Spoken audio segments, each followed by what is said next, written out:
that he says. That's what I tell my kids.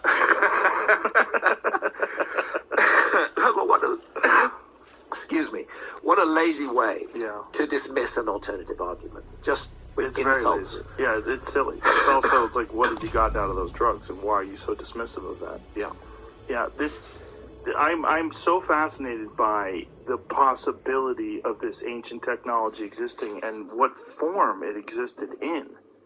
If they really did have the ability to calculate as you're describing, and they did it with such incredible accuracy, and the way you're laying it out, it's almost undeniable. The possibility of coincidence is far less than the possibility of calculation. Yeah, absolutely. And yet this lazy dismissal is used to keep people locked in a particular framework of thinking. And that's what we're trying to disrupt. We're disruptors. We're contrarians. And I think there's a need for disruptors and contrarians in the world, no matter how much they insult me, no matter how much they insult Randall. The information that we're putting out there, sooner or later, is going to do some good. How far back do you think this technology goes? You know, I keep pressing this because I want to get an understanding of, like, what's the long end of this? How far back do you think human sophisticated civilization exists?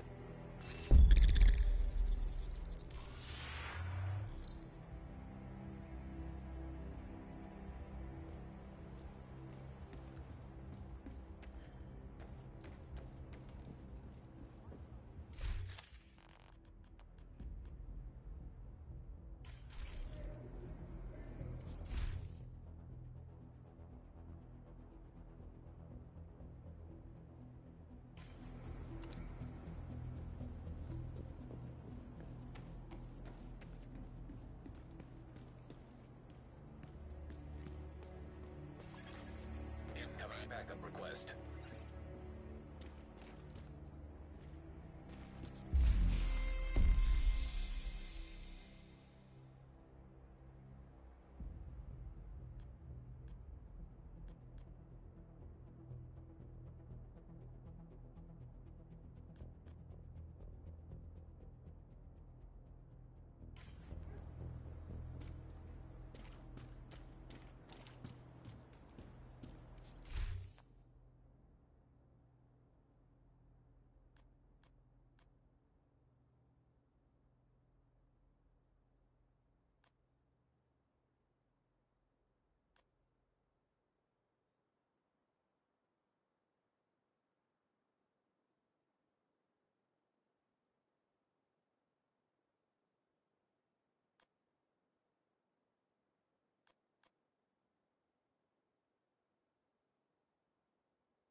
Agent, you haven't... Green poison.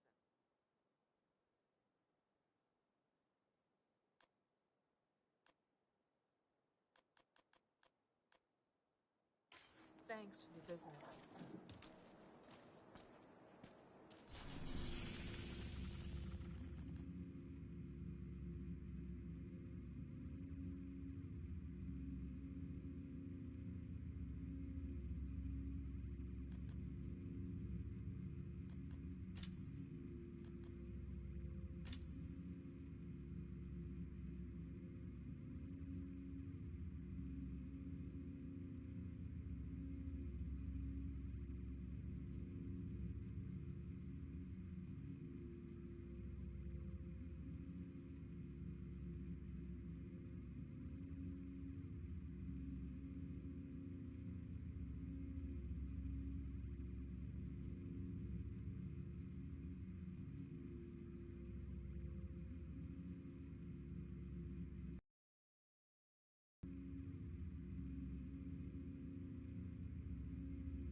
made garden. The trees in the Amazon that produce food are hyper-dominant. That didn't happen by accident. That happened because human beings made that happen. They created this incredible, we still don't understand it fully today, the terra preta, the black earth, which is immensely fertile, which reproduces its own fertility through bacteria in the soil. There are still patches of terra preta all over the Amazon, and settlers in the Amazon seek them out to plant in. Again, this is evidence of science. There were cities in the Amazon. Populations of 100,000 or more have been now revealed in the Amazon. It was a completely different from what we imagine it to be. And it used to be 7 million square kilometers. About 2 million square kilometers have been cut down by our rapacious, short-sighted, idiotic civilization. But 5 million square kilometers are left, and we're just beginning to get a hint of what's underneath them as a result of LiDAR. This technique like light imaging and detection ranging, which flies, you can fly a plane over a section of rainforest, and without damaging anything, you can see what's underneath that rainforest. And what's underneath it is gigantic geometrical structures, huge squares, circles, a circle surrounded by a square, just enormous constructions that you would not expect to find hunter-gatherer civilizations having made, and yet there they are in the Amazon. I've had occasion to this is one of the recent sciences on this. I've had occasion to meet a few billionaires, and I've tried to say to them, if you want to do some good with your money, put it into a major LiDAR survey of the Amazon, because right now only a tiny section of the state of Acre in Brazil has been surveyed by LiDAR, and what's come out of there, they're even finding pyramids in the middle of the Amazon. And then once they're found, archaeologists can go to them and have a look at them. Put some money into a proper LiDAR survey of the entire Amazon, and our whole idea of the past of the human species may change. And that comes back to my point. 5 million square kilometers in the Amazon, hardly studied. 27 million square kilometers of submerged continental shelves, hardly studied. 9 million square kilometers of the Sahara Desert, hardly studied. And yet archaeology claims to know the whole story of our past. Ridiculous. They can't know the whole story of the past while so little of the planet remains, so much of the planet remains untouched by archaeology. And why does it remain untouched? Well, partly it's very expensive to go do archaeology in the Sahara or in the Amazon, and partly because archaeologists are convinced that they're not going to find anything there. Well, LiDAR is breaking that myth. It's showing us that there is something to find in the Amazon. And I would urge any good-hearted billionaire who wants to see some real changes in our understanding of the past to put some money into LiDAR surveys. I know a number of the archaeologists who are doing this, a guy called Marty Partinson, for example, very important work, but they're doing it on tiny funds. They need more funding in order to survey the whole Amazon. And I think if the whole Amazon is surveyed, it's going to radically change the way we view our past. One of the problems is that both in archaeology and geology is the focus on a very limited, specialized site. You will have archaeologists that will spend a decade excavating one site, and obviously they're going to know more about that site than anybody, far and away. What seems to be lacking, and the same with geologists, you'll have geologists who will spend years examining one site, one geological outcrop, determining the lithologies, the petrology, the sedimentary sequence, the ages, and they can tell you all about that site. What's missing, though, is the big picture. The integrating these different parts and these sites. And really, this is where there's room for those who are not super specialized to come in and try to come up with some kind of a coherent model that can link these sites together into a big picture, the panorama, the grander panorama. I'm thinking of the Al Goodyear. Mm-hmm. Down at Tupper. Tell a little bit about Al. And Al is an archaeologist, and he was, for a long time, there was a dogma in archaeology, a true dogma, that there were no human beings in the Americas until 13,000 years ago. Let's say 13,400 years ago. And they called them the Clovis culture. And the dogma was called Clovis first, that there were just no human beings here before Clovis. And Al was excavating a site called Topper, looking for Clovis materials, but then he did what other archaeologists didn't do. They dug below the Clovis layer.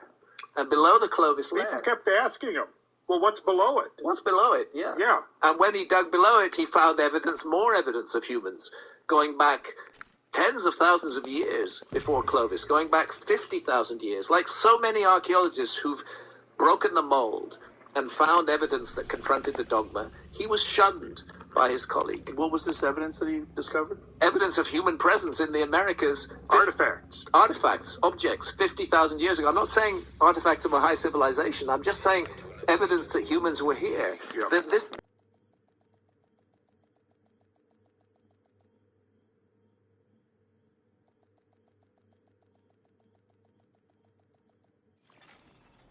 Safe area entered.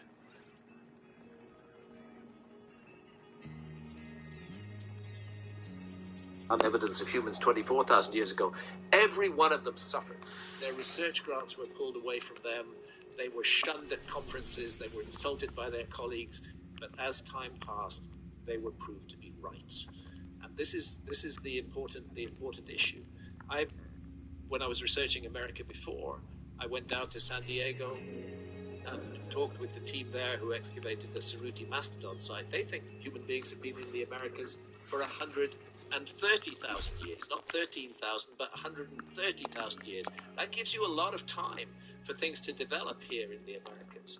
Down in South America, there's a genetic connection between certain tribes in the Amazon and the peoples of Melanesia, Papua New Guinea, and that connection is not found anywhere in North America. So the old notion, again, it's a dogma, that human beings crossed the Bering Straits when they were a land bridge in the north, and they traveled down through North America into South America. It may be that the completely opposite is true, that people were crossing the oceans tens of thousands of years ago, settling first in South America and then migrating north. And it's just very difficult for these ideas to become accepted. But little by little, this is what happens with paradigm shifts. As the new evidence keeps coming in, it becomes more and more absurd to stick to the old idea. Now, if you have human beings in the Americas for 130,000 years, then you have a possibility for an advanced civilization to have emerged right here in the Americas, in North America, in South America. And if that advanced civilization had based itself in the land that we now call the Channel Scablands, there wouldn't be a single thing left of it because of the pummeling massive forces of flooding that tore across that landscape during the Younger Dryas. Now, the prevailing theory of what happened to the civilization in the Amazon rainforest is disease, right? And that prevailing theory is correct. It was there was a Spaniard, Francisco de Orellana, who accidentally managed to travel the entire way across the Amazon, across South America in the 50s, 60s. I say accidentally because he was with 20 other guys. They were in a boat and they were going hunting. But they put the boat on the Amazon River, and the Amazon River wouldn't let them come back. It carried them, kept on carrying them west, west, and west. And finally they started off in Colombia, and finally they ended up on the Atlantic coast of South America. Well, on the way through, they observed enormous cities. They observed evidence of high civilizations of the Amazon. He reported it, but he was disbelieved. It was thought that he was making it up, and it's these new LiDAR surveys that have confirmed that he was absolutely correct. And God knows what else might be found in the Amazon if the work were actually done. So those initial explorers carried diseases? They carried diseases. This is the thing. Orellana encountered thriving, highly populated areas. 100 years later, all gone, completely gone. Not because of muskets and swords, but because of smallpox, primarily because of smallpox and other diseases that were imported from Europe that the indigenous inhabitants did not have resistance to. Just completely decimated those civilizations, almost wiped them completely from human memory. There's no doubt that that biological weapon is the reason for the conquest of the Americans, that it was the diseases that were brought in. And in some cases, those diseases were deliberately spread. But in other cases, it was just an accident of contact. And that's the exact same thing that happened in North America. And that's the exact same thing that happened in North America too. That's how it became so easy for Europeans to conquer, because of the diseases they brought with them. And it is, I call it the earliest known example of a biological weapon that we're seeing in the story of the Americas. And so much was wiped out, so much memory was wiped out, and then not just the killing off of the people with the diseases that Europeans brought, but the church, the way that the church behaved in the Americas was appalling. The deliberate burning of Mayan codices. In one bonfire, 5,000 Mayan books were heaped up, burnt by some idiot priest. What's he doing there but wiping out the memory banks of humanity? What would we have found in those manuscripts if we'd been able to find them today, if they hadn't been burnt by some religious fanatic who was convinced that his ideas were the only right ideas and everybody else was wrong? Christianity is responsible for a great deal of harm in this world, and it's time Christians sucked it up and got to grips with that, instead of regarding themselves as a paragons of virtue, because Christianity has done horrific things down through the ages. Hopefully it's learned from its experiences. Oh. That doesn't seem very likely. But it's been an instrument, It's been an instrument of destruction of human memory. Those who were destroying that human memory, no doubt they fervently believed that they were right. But their belief that they were right doesn't mean they were right. They were wrong. They've deprived us of huge libraries of knowledge which should otherwise be available to us. That's why I call us a species with amnesia, that we have forgotten so much about our lives. And we're in that kind of amnesiac state where we just have a feeling that something's wrong. We don't know what's wrong.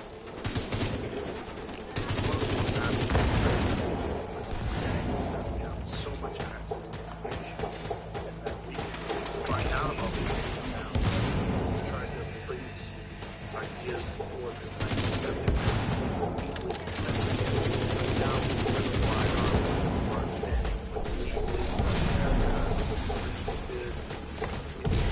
far more compelling conversation. I regard the internet as a poisoned chalice. There are wonderful things in it, but there's also terrible problems. One thing that it's done is it allows you to go through the internet.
Which I borrowed from Graham, but fingerprints, on a climate, you don't really see those without technological enhancement.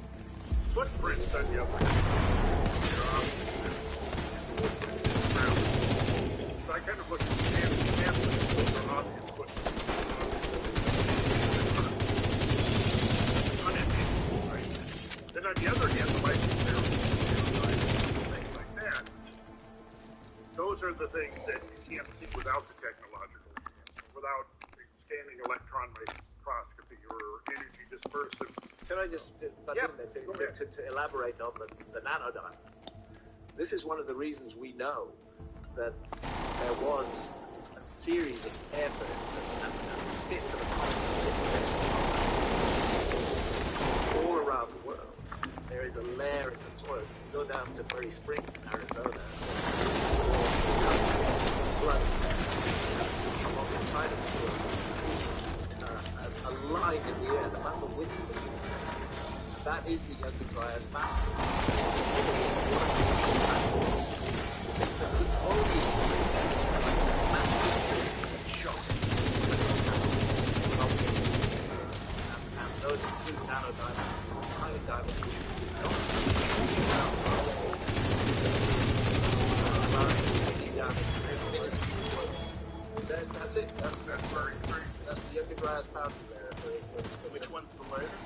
dark layer. There's better shots of it, but it's that dark layer. It runs all along the side of the screen. For the series, we went there with Howard West.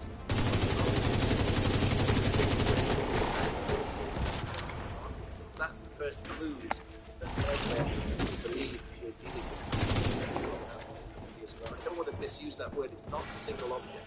It's multiple objects. Those objects hit all around the world. They hit in North America, but they also hit in Syria. Interestingly, there's a site called Abu Huraira, which is very near to Göbekli Tepe in Syria, which was hit by what they believe was an airburst of a fragment of a comet. If we go back to 1908, June 1908, many people will know that an event took place in Siberia. It's called the Tunguska event. Interestingly enough, that date, June 1908, is one of two periods in the year, June and November, when the Earth passes through the Tauride meteor stream. And what happened there was that an object that's estimated to be about blew up in the air.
Who I would like to see put some money into LiDAR surveys into the Amazon.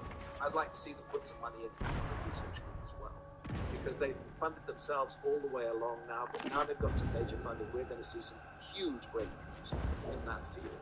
It doesn't matter how much other scientists dislike what they're doing, they are giving us the data. The data ultimately is what matters, not people's opinion, and the data speaks to a gigantic worldwide Danny, can I have the same I have to leave, so we'll pause and go back. That's where I'm at. Yeah. Okay. Oh, there we go. Alright, so this is sort of a graphic I put together show the authority should say in this space here.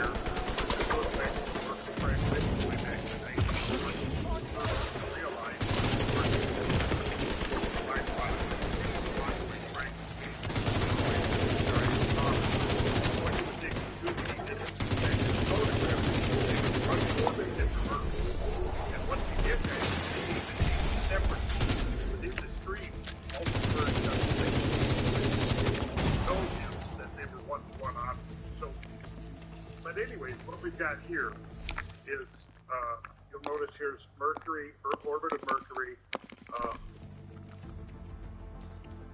here, orbit of Venus, and then this third ring here is the orbit of the Earth.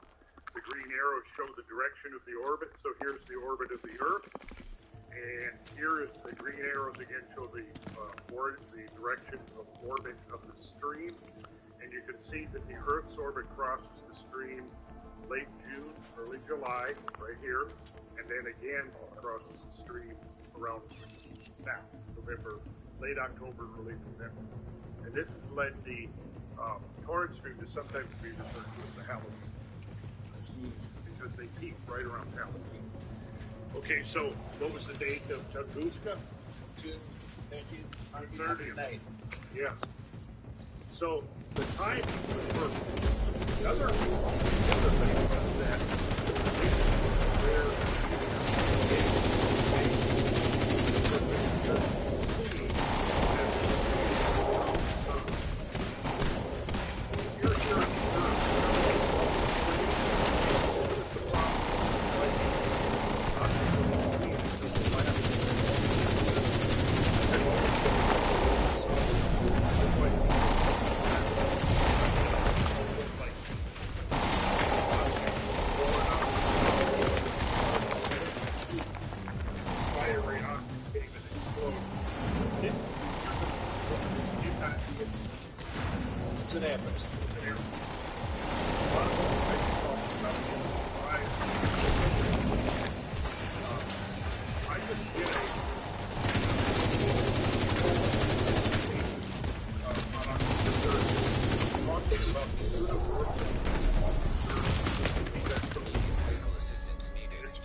very fascinating Agent presentation. deceased. If somebody wants to learn more about this, you can go on my website and download. What's the website? RandallCarlson.com. Okay. Okay. So, when you're here, you're looking up towards the sun.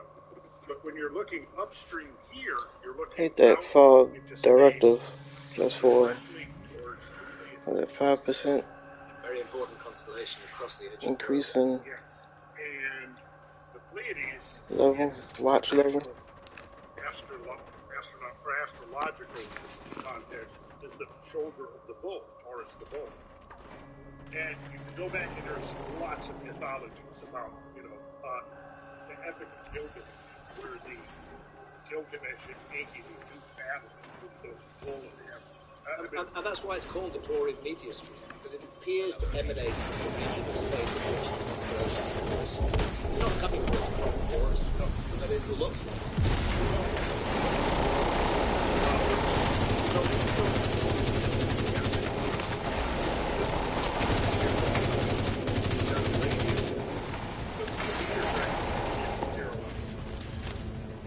Look up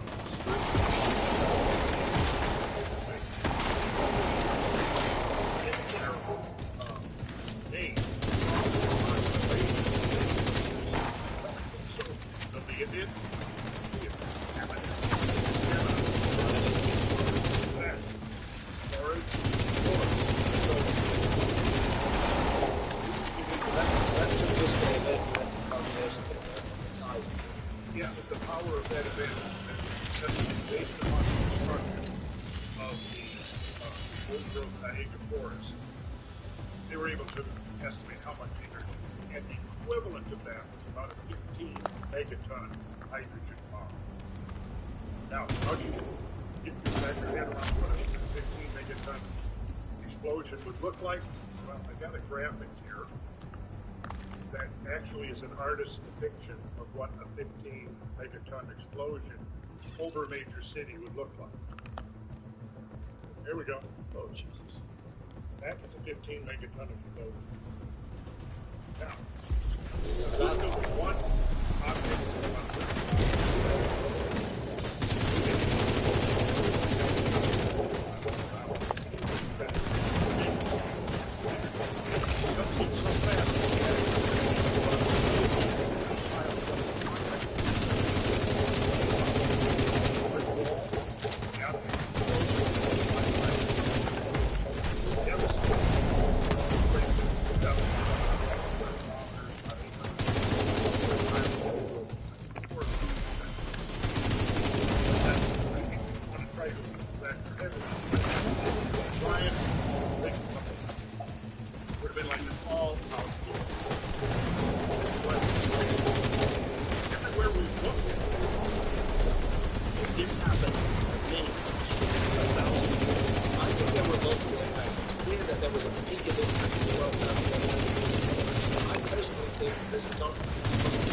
the 1,200 years of the Younger Dryas was 1,200 years of continuous matter. And it was on an enormous scale. And the reason that this scale matters is because it happened pretty much in our time. It tells us that we're still in interaction with the human being. That it's not a distant important thing. It's a real experience. That object that exploded over Siberia it all became very close to each other. Then, as Randall says, take that back 12,000 years, look at the massive bombardment that took place there. Evidence as far west as the west coast of America. As far worldwide. Thousands of huge numbers.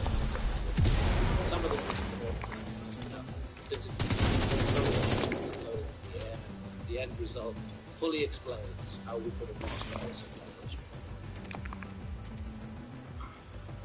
It's so compelling and so based on evidence. Yeah, it is based on evidence, and again, it's evidence that largely, unfortunately, is being ignored. And often when I talk about this, I'm told, don't be a fear monger, don't spread fear. But actually, I don't want to spread fear. I want to spread awareness, because we're not helpless. That's one of the good things about our tech. We actually have reached a level where we can do something about dangerous objects that the Earth is interacting with in space. In fact, that has been done recently for the first time. For the first time. Yeah. DART, pushing an asteroid just slightly off course we now know that that's a practical possibility. That's all you'd need to do with the dangerous objects of the Taurine meteor school, but it would require a combined effort of all the advanced cultures on Earth today in order to bring that about. It would be a big project, but it would be a worthy project, and I can think of many unworthy projects that the big nations are investing in at the moment, which we really don't need. This would be one that would be really rather useful. Yeah, would it be better to cooperate and come up with a way of defending this planet? See, you talk to some people about this, they kind of in the realm of science fiction. But clearly, I mean, just a couple of days ago, a new asteroid was discovered within the orbit of Venus that had been completely invisible, and it was huge. Now, it's not Earth crossing, but I think we mentioned this the last time I was on here. Remember, I went through this whole series since the late 1980s showing the near misses that have occurred every few months. Over and over again, I showed that on your show the last time I was here. Those are real. Those are real. And sooner or later, I mean, they're out there now that have our planet's name on them. Our name and our number. We just haven't discovered them yet. I mean, the estimates now, potentially dangerous Earth-crossing asteroids, is maybe 10%. Of what's actually out there. Yeah. And that's why I think we're not only dealing with a lost civilization of the past, we're also dealing with a potential lost civilization of the future. And if that happened to us, one of the big problems with today's information is it's stored on hard drives. All gone. All gone. All gone.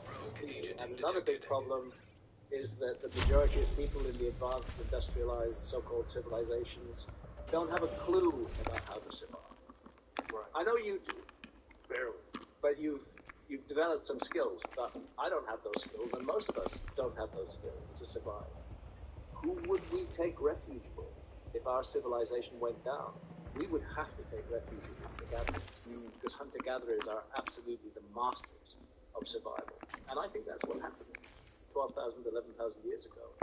Survivors of a higher civilization, I don't like the word higher, but a different kind of civilization, took refuge amongst hunter-gatherers and created projects like Quebec and Kentucky, which were used to instruct them to bring in something new. We have two episodes. One episode is all about Quebec and Kentucky. Quebec and Kentucky, 11,600 years old, is a Morocco. There's another site called Morocco.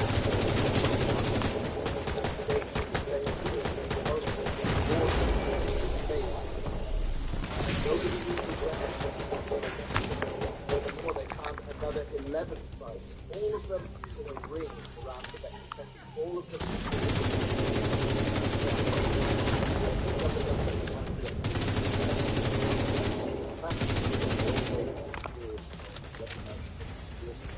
Another thing we could do in another episode is we look at the so-called underground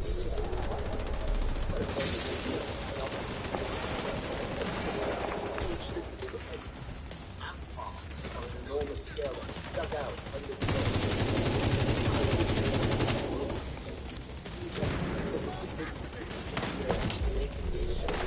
And archaeology does not have a good explanation about what they're there for, or why they were built, or when they were built. They're all cut out of stone.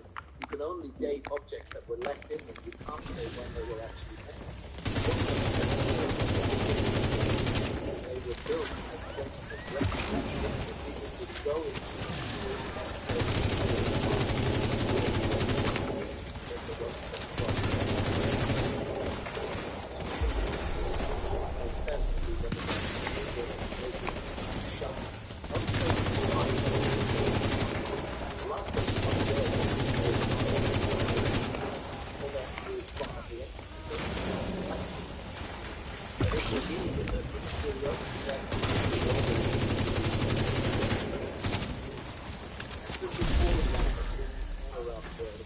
faithful. They want to show people that it's not a single thing, it's a huge story. When they date objects that they find in these underground cities, what are the dates they find? The oldest, they actually have no idea. They were used by Christians, they were used by Muslims, they were used back in 2,000 plus years ago as homes in some cases.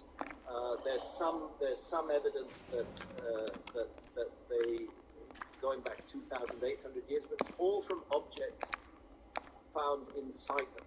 And those objects don't tell us when the original work of cutting out these enormous structures, and it took an enormous work to create them. There's not just one, there's dozens of them. They find those?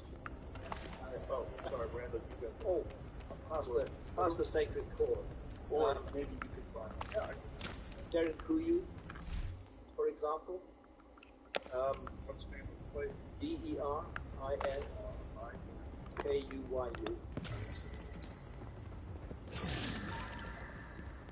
What's the oldest object? 2,800 years plus. Cross-section is just amazing. I spent hours down there just wandering around and looking at this amazing place. And it makes no sense to me that they carved in the stone. It's cut literally out of the bedrock beneath the ground. There you can see a cross-section on the left. System curtailed. These are a huge mystery. And the fact that objects have been dated to certain periods does not tell us when they were new culture that went in there to remove most of the stuff. But when you ask yourself what is the motive of creation, the motive is clearly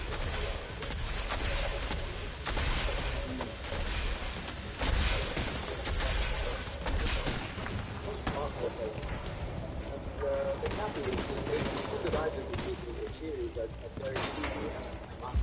These two sides are joined by a underground.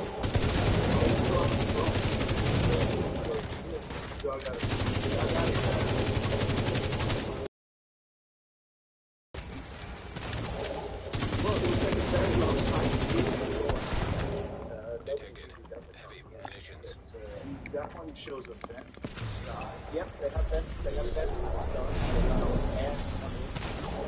But you have to consider if you've got 10 or 15,000 people in, they can't really stay in there much longer than about 2 or 3 weeks, which is about the time it takes to come in and totally reduce. Otherwise, you're going to get a huge amount of human refuse built up inside these. They're going to become inhospitable places. But if they're only to be used for 2 weeks at a time, then they're fine. They have air vents, they have water, they're incredibly well thought out. There's water in there, or they store water? They store water. And down below it, you drill deeper and you come to well. That's incredible. Look at the sophistication of construction. So we're looking at a series of mysteries that are unexplained by archaeology, or that are explained in unsatisfactory ways. And what I've tried to do is offer alternative explanations that make some kind of sense of the anomalies that we're looking at. There are just too many anomalies that are not explained by the mainstream theory. And that's when you get a paradigm shift, when you get to the point where the mainstream theory just won't explain stuff anymore. Just like Clovis first eventually had to be thrown out by American authorities. They just couldn't keep on with that fantasy any longer, because the evidence spoke to a human presence far older than 13,000 years ago. It's beginning to happen now with the Younger Dryas impact and the events of the Younger Dryas. But as you begin to grasp the magnitude of these things, when you start talking about the tremendous earthworks of North America, of which only a small fraction still exist, the structures in the Amazon, which to me was the most incredible part of America before, was. Thank you. I kind of was getting the gist of it, but when I read that, I'm like, oh wow, because I had studied considerably in depth into the North American monumental earthwork, have visited most of the extant ones that still remain, very impressive, and then find out there's even a greater magnitude in South America, in the Amazon, that was mind-blowing to me. And many of them unexplored. Most of them unexplored, just identified on LiDAR. Very few have been explored. And very little of the surface has been explored even by LiDAR. Absolutely. It's a tiny fraction. 2%. Maybe less than that. So when you look at the magnitude of these extraordinary buildings, you got to go, what? There has to be, it just, there's such an incongruity there between the idea of hunter-gatherers, breeding subsistence farmers, undertaking projects of such enormous magnitude. To me, there's just a disparity here. So-called mound building project in North America is hugely underestimated and not given the priority it deserves. That's why we devoted one episode of this series to mound building sites in North America, two separate mounds, to Poverty Point in Louisiana. Fantastic site. The thing that's not realized is that the vast majority stood here 600 years ago, turned into farmland, plowed under, just wiped in that process of making us the species with amnesia. It happened very much in North America, but the few sites that are left speak of enormous sophistication, and the horizon keeps on going back and back and back. So Poverty Point in Louisiana, fantastic site, very large scale, enormous pyramidal structure there. But it is, and dated to about 2,700 years ago. But it's directly connected to another site, Watson Break, which is just a mile to the south.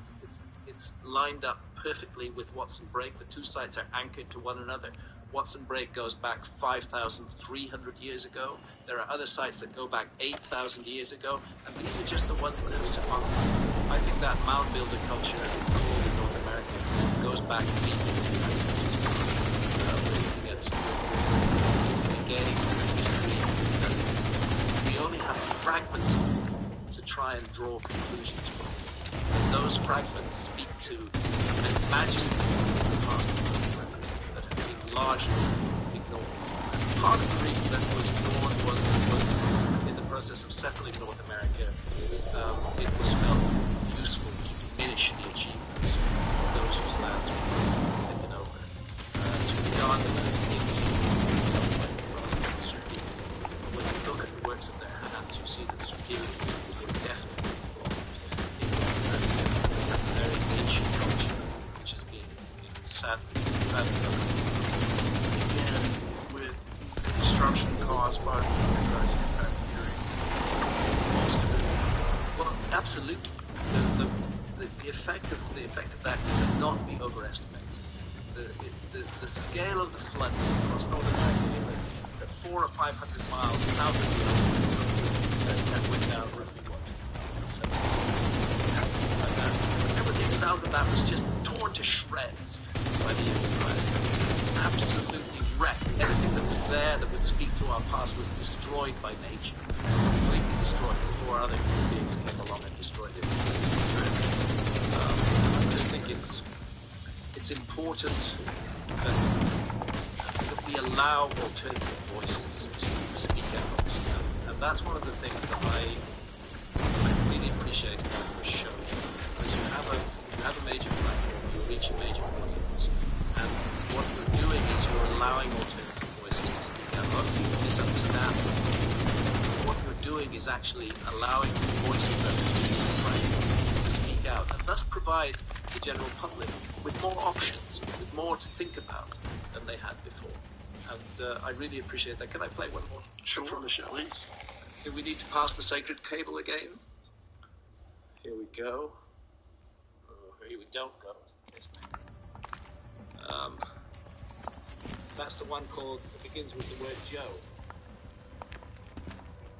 Joe, you very kindly appeared in my series, and I'm grateful to you for that. Oh, my pleasure. It was my honor. And this is I'm so excited that this is a thing.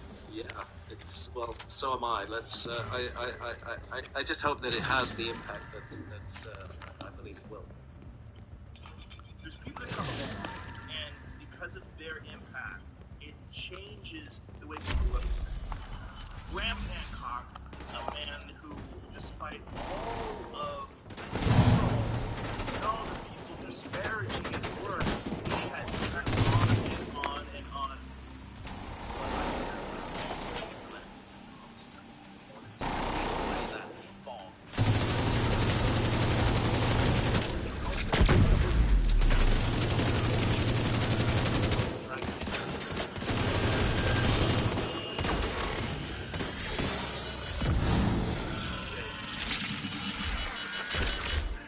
There's huge forces at work that would like this to be shut down. Archaeologists are already complaining to Netflix, saying this show should never be put on the air.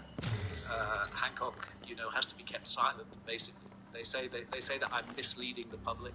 I think the public are intelligent enough to make up their own minds. Well, I would invite those people to come on here and talk with you. Yes, I would think love that would be fascinating. I would love to do that. Fascinating to see their argument about the Younger Dryas impact theory, about all of this, because it seems so compelling and so overwhelming with evidence-based.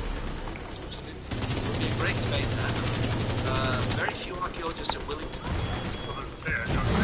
think you'd have a hard time. They will make excuses like they won't lower themselves. Right. Engaging about such ideas. Giving him a platform. That's what they do. That's the one they'd use a lot. Too late. Sure.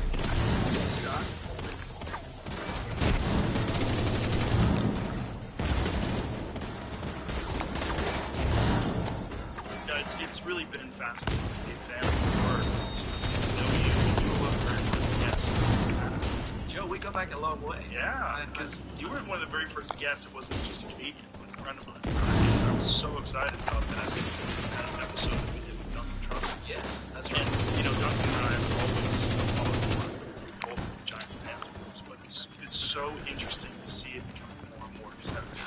And because all the now, Very encouraging. Because I take a lot of flack, a lot of insults. What I do, what I say. What happens, little bit by little bit, which doesn't allow those critics to say what they still say it, but they can't say it with any authority. Becky Kennedy just destroyed the argument that the Sphinx can't be The Younger Dryas impact hypothesis destroyed the argument that there was no cannibalism. There's just more and more evidence. Much more.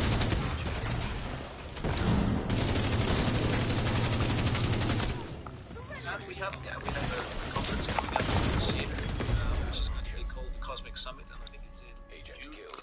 Asheville, North Carolina. I'll put it up on my website, which is grahamhancock.com, and It'll be on mine as well. Oh, there it is.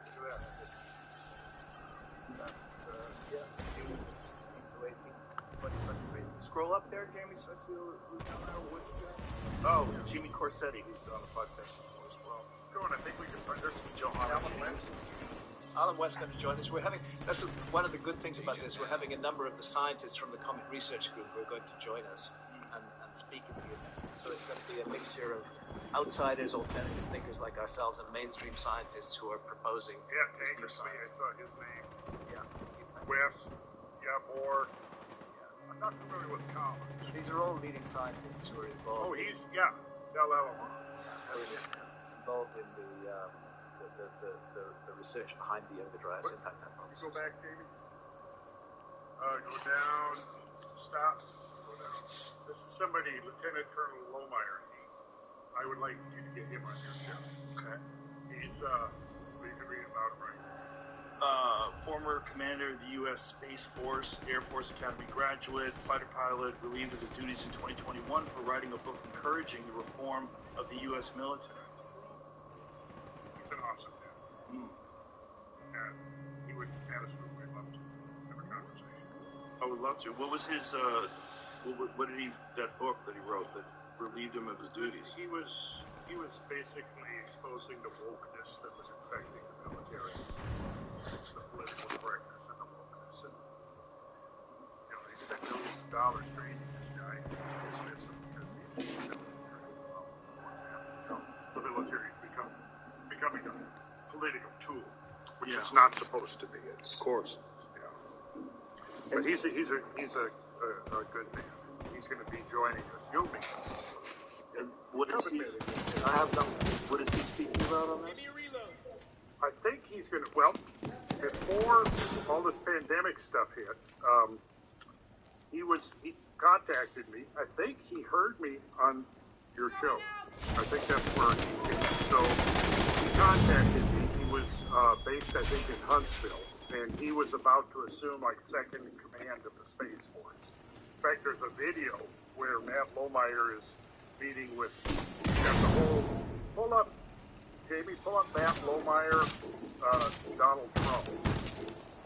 And there's a video where he's got the whole Space Force behind him. It's Donald Trump talking about the mission of Space Force. Well, he contacted me and said that he was very interested in the idea of planetary defense. And he said there was a group within the Space Force that saw that as being a part of their mission. So he had set up, I was going to go and do a presentation to the base commanders of the whole Space Force on planetary defense and the need for planetary defense. And then the COVID hit. So then that got derailed. Then he reorganized a second possible presentation. And that the dates guys behind you. everything was set. And then he got the boot because his book came out. And I think he went The on... guy behind you. Maybe he was on Tucker Carlson, maybe, talking about his book, The Wokeness in the Military, and like within a week he was given the boot. Guy behind you. I think he's going to be talking planetary defense against asteroid impact. Cancel culture. What? Cancel culture. Yeah, cancel culture. Yeah. He got This is one of the canceled sinister because- aspects of our society. As though shutting down as though our government that their children they can't make this work. We have to respect the intelligence of that. Present everybody with all the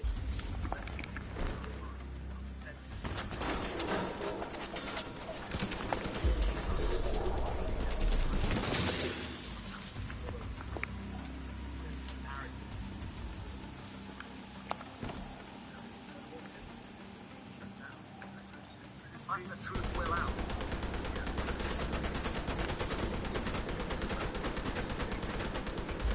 That people have control of information and whatever Dissemination. And when you look at people who go into politics, why do they even choose to do that? Because they want control. That's the nature of their present art from the outset. We need less of that. In my view, we need much less government. Government is a most unhealthy thing. Government, next to religion, governments are amongst the influences in the world that are causing so much chaos and so much misery in the world, and are spreading hatred and fear and suspicion all the time.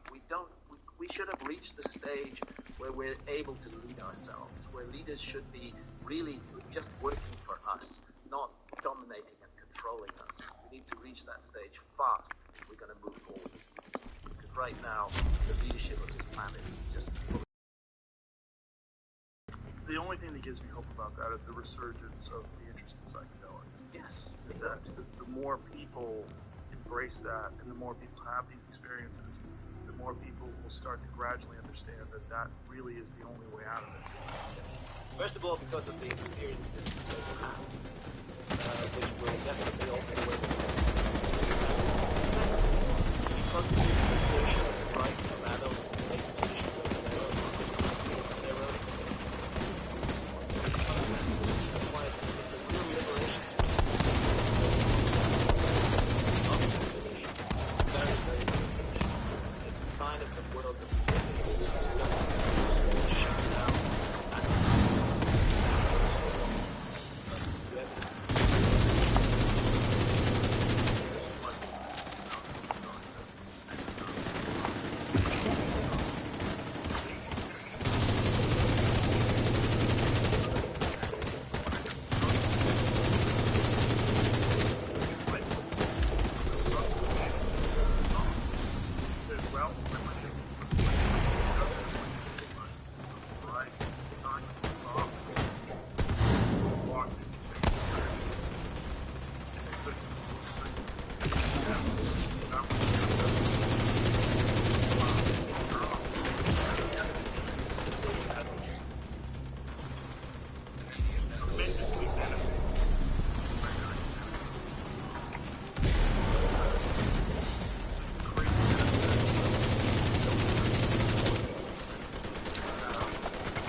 about whatever its cause and origins were, one thing's clear: it's been used to encourage.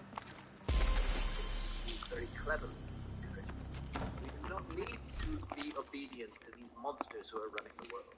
We need to change things and bring the normal, everyday citizen back into the dialogue. I think one thing that's encouraging about the response to COVID was the downside of it was this encouraging of obedience.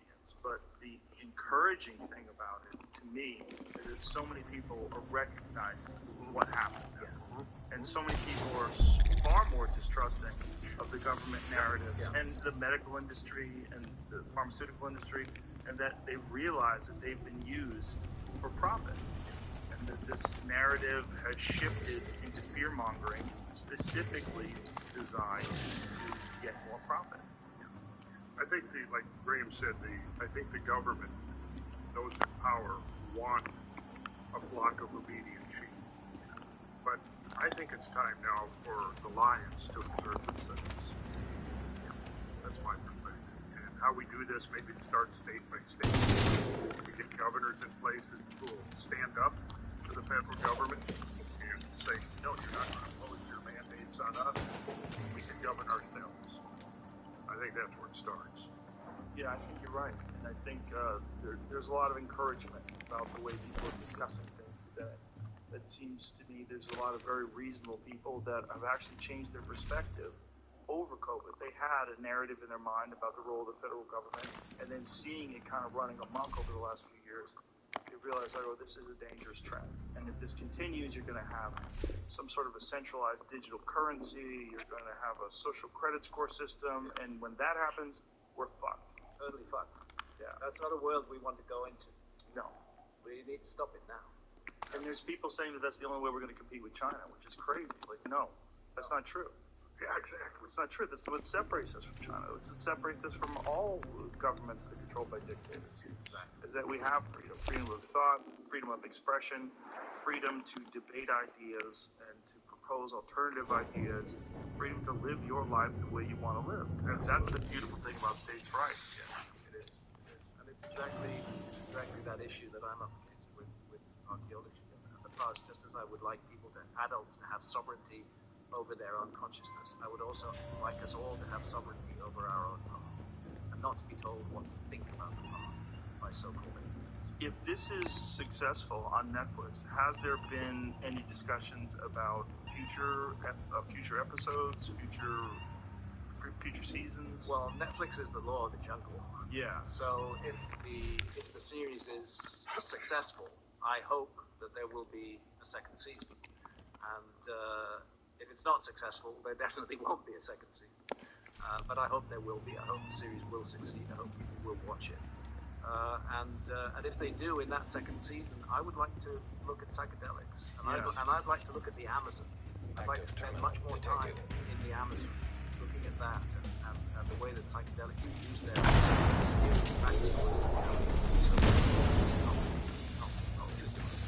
But we'll cross that bridge when we come back. Or it won't work. Yeah, if I can do a little plug, it launches on Netflix on the 11th of November 2022. All episodes will be released at once, so people can watch it one night if they wish to do so. How many episodes? 8 episodes altogether. And it's the last episode that really unfolds the first 7 episodes. System disrupted. That are so far unexplained. Could I pop up one last quick? Yes, please.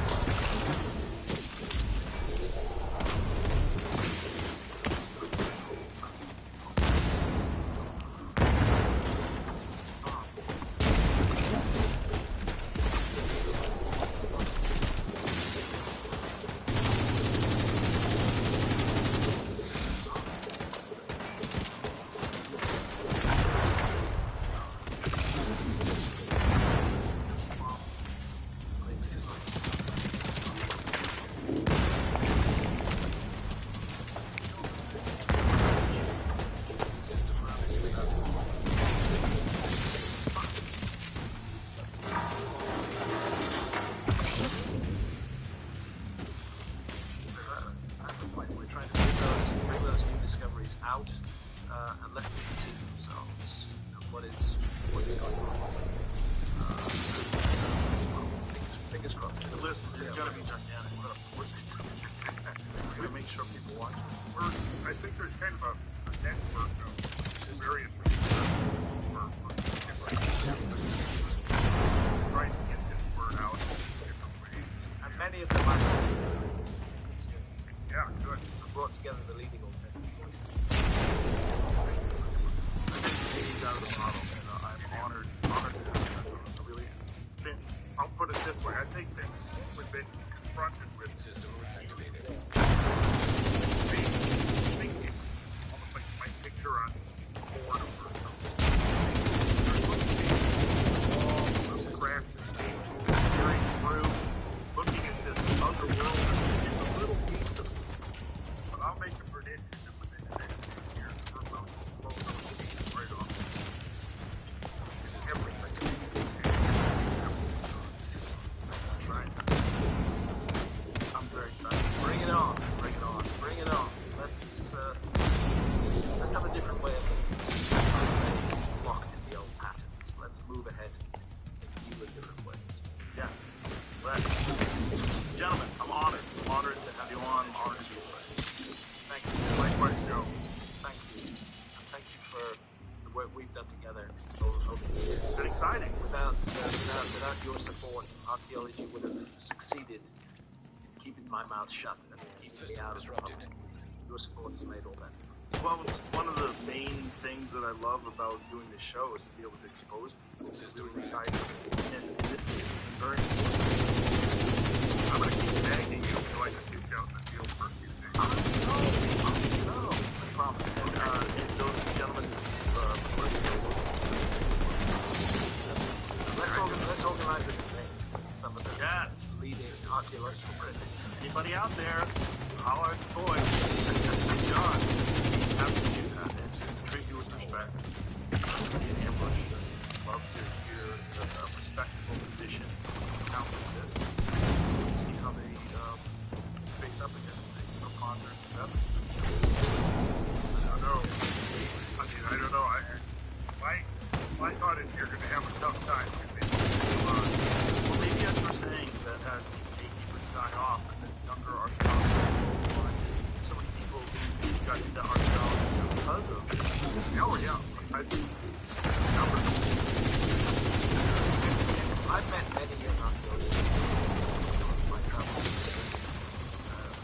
Secretly, that they have read my secret. but they have to keep them out. So they don't want to get lost in the house, but they have their money. Just as the younger generation. And I don't want to be something.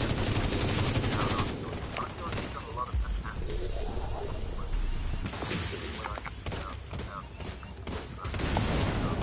But it's just not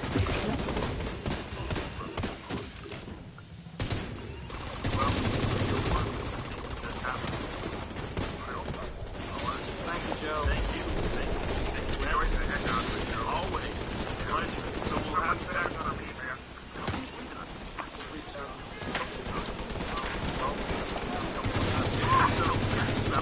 So the next time we come on, we'll discuss all alternative technology we've worked on in January. Let's do it. All right. Thank you very much. Thank you. Much appreciated.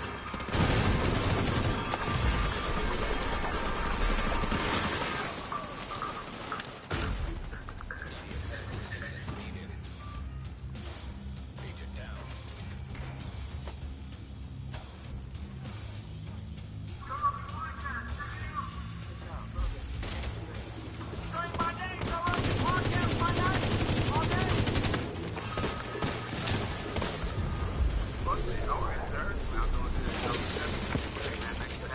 You are the owner of the most highlighted, the most viral video in the history of I appreciate it. spinning back to Yeah, I think so, man. You know, it took a minute for me to actually like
assistance.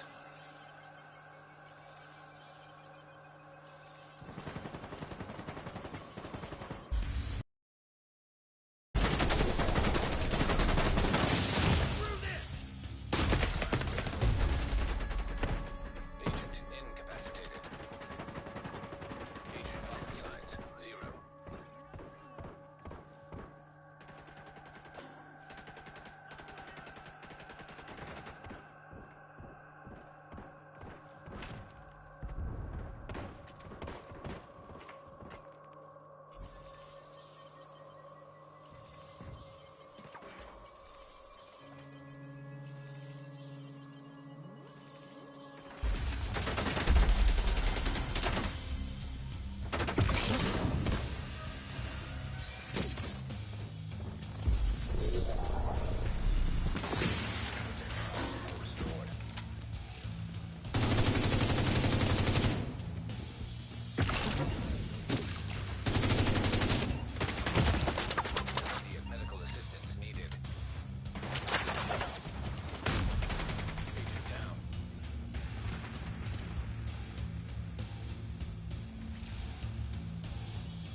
has left.